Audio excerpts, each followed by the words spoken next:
ലോക പരിസ്ഥിതി ദിന റിപ്പോർട്ടുകളിലേക്ക്.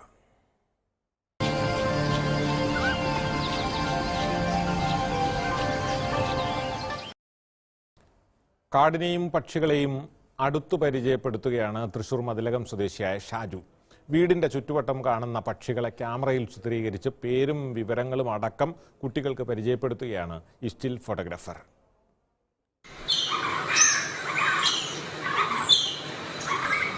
ഓലഞ്ഞാലി, നാട്ടുമരംകുത്തി, നാട്ടുകുയിൽ, ചെമ്പോത്ത്, കാടുമുഴക്കി, കരിയിലക്കിളി തുടങ്ങി 13ലധികം പക്ഷികളുടെ ശബ്ദവും രൂപവും ക്യാമറയിൽ ഒപ്പിയെടുത്തിരിക്കുകയാണ് വൈൽഡ് ഫോട്ടോഗ്രാഫറായ ഷാജി മതിലകം.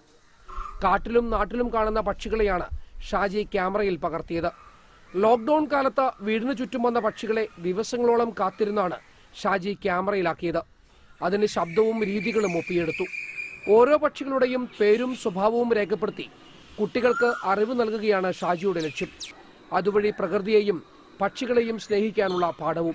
മനുഷ്യരെല്ലാം അകത്തിരിക്കുന്ന സമയത്ത് ഒരുപാട് ജീവജാലങ്ങൾ, അതായത് വന്യജീവികളായാലും മറ്റുള്ള ജീവജാലങ്ങളായാലും അവർക്ക് സ്വതന്ത്രമായിട്ട് പുറത്തിറങ്ങി നടക്കാൻ കഴിയുന്നുണ്ടെന്നുള്ളതാണ്. ഇനിയുള്ള കാലത്തെങ്കിലും ഈ ജീവജാലങ്ങളൊക്കെ ഉണ്ടെങ്കിലാണ് പ്രകൃതിയുള്ള, ഭൂമിയുള്ള, മനുഷ്യനുള്ളൂ എന്നുള്ളൊരു വിചാരം നമുക്ക് വേണം. അതുകൊണ്ട് നമുക്കിനി ഭൂമിയെ സ്നേഹിക്കാം. കാടിനെയും വന്യജീവികളെയും പുതുതലമുറയ്ക്ക് പരിചയപ്പെടുത്തുകയാണ് ഷാജിയുടെ ലക്ഷ്യം. വനം വകുപ്പുമായി ചേർന്ന് പരിസ്ഥിതി ബോധവൽക്കരണ ക്ലാസുകളും ഷാജി കുട്ടികൾക്കായി നടത്തുന്നുണ്ട്. നാട്ടിലെ പച്ചപ്പ് നഷ്ടപ്പെടുന്നതോടെ പക്ഷികൾ നാടിന് അന്യമാകുമെന്ന മുന്നറിയിപ്പാണ് ഷാജി കുട്ടികൾക്ക് പകർന്നു നൽകുന്നത്. പക്ഷികളെ സ്നേഹിക്കുന്നതിലൂടെ പുതുതലമുറ പരിസ്ഥിതിയെ സ്നേഹിക്കുമെന്ന വിശ്വാസമാണ് പരിസ്ഥിതി ദിനത്തിലും ഷാജി പങ്കുവയ്ക്കുന്നത്.